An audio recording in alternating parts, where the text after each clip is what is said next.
Ih bohong. Aku hanya memikirkan satu peraturan penting. Kenapa kau lakukan hari ini kalau kau bisa melakukannya besok? Hahaha. Few moments later.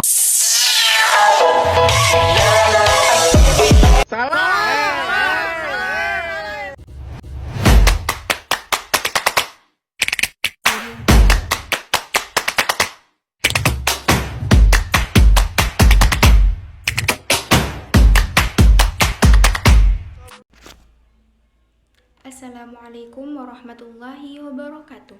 Alhamdulillahirabbil alamin wabihi nasta'in wa ala umurid dunya waddin wassalatu wassalamu ala asyrafil anbiya'i wal mursalin sayyidina wa maulana Muhammadin wa ala alihi wa sahbihi ajma'in. Amma ba'du. Yang saya hormati pengasuh Pondok Pesantren Zainul Hasan Genggong Kiai Haji Mutawakkil Allah SHMM, dan yang saya hormati Bapak Rektor Universitas Zainul Hasan Genggong Bapak Dr. Abdul Aziz Wahab BAMAG, dan yang saya hormati dosen pengampu mata kuliah pengembangan kurikulum PAI yakni Ustadzah Nur Fatimah. Halo guys, selamat datang kembali di channel Belajar Asik bareng aku. Nah, hari ini kita bakal bahas sesuatu yang super penting buat dunia pendidikan kita, yaitu kurikulum, yaitu komponen berbasis KBK.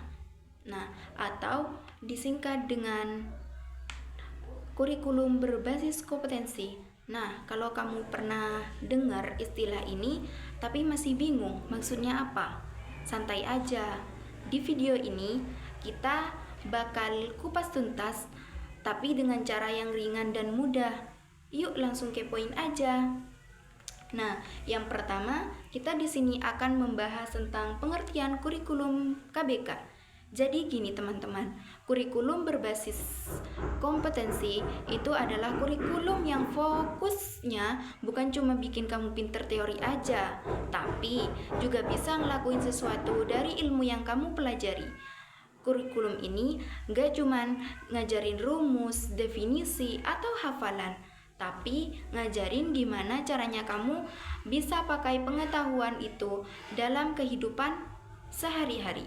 Nah, misalnya nih, kamu belajar tentang ekonomi.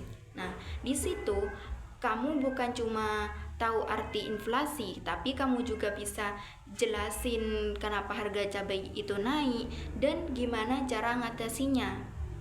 Nah, kalian pada kepo kan kenapa KBK itu penting? Nah, dulu tuh sistem pendidikan di Indonesia lebih banyak fokus ke hafalan. Yang penting bisa jawab soal, bukan bisa menerapkan ilmu. Nah, KBK ini datang sebagai penyelamat. Nah, dia bilang, hey, belajar itu harus meaningful, harus ada gunanya buat hidup kamu nanti. Makanya di KBK ini siswa itu jadi pusat pembelajaran alias seconded learning. Guru itu bukan lagi dewa pengetahuan, tapi lebih kayak yang bantu kamu nemuin potensi terbaikmu. Keren kan?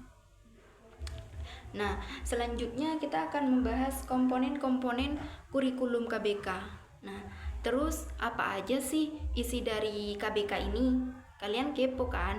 Nih, aku kasih tahu. Di sini ada 5 komponen utama. Yang pertama itu ada tujuan.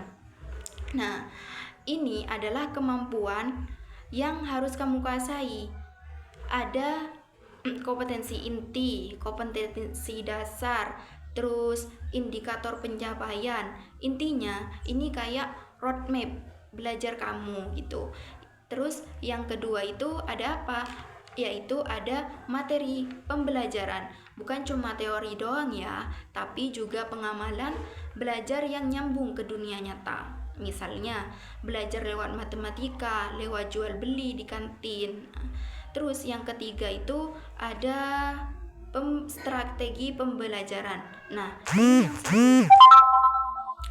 ini yang seru KBK mendorong metode belajar yang aktif seperti diskusi, proyek, terus studi kasus, pokoknya belajar sambil ngalamin langsung gitu. Ya, yang keempat itu di sini ada evaluasi dan atau penilaian.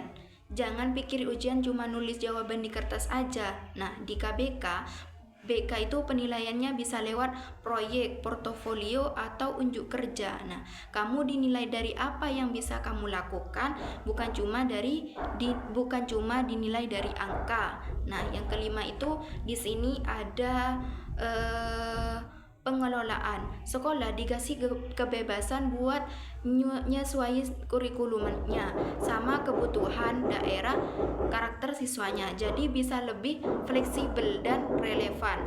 Selanjutnya yang terakhir itu penilaian berbasis kompetensi.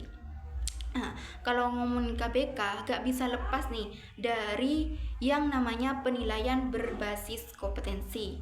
Ini tuh menilai yang bukan cuma lihat kamu bisa jawab soal atau enggak, tapi apakah kamu benar-benar ngerti dan bisa ngelakuin sesuatu dari pembelajaran itu.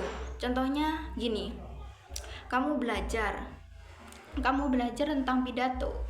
Kalau dulu dinilai cuma dari teks yang kamu tulis, sekarang kamu juga dinilai dari cara kamu ngomong, gestur tubuh, dan kepercayaan diri kalian. Nah, penilaian ini disebut dengan autentik karena ngukur kemampuan di dunia nyata, dan semua siswa itu dinilai berdasarkan standar tertentu, bukan dibanding sama dengan teman sekelasnya itu. Jadi tidak lebih pinter, lebihan, yang penting kamu berkembang sesuai potensi dirimu sendiri gitu. Nah, jadi teman-teman, kurikulum berbasis kompetensi itu intinya bikin kamu siap buat dunia nyata, bukan cuma jago hafal, tapi juga cerdas berpikir, kreatif, terus bisa kerjasama, dan punya sikap positif. Nah, gimana? Sekarang udah paham kan kenapa KBK itu penting banget buat masa depan pendidikan kita. Nah, karena kalian sudah paham semua, saya akan tutup penjelasan saya di materi kali ini.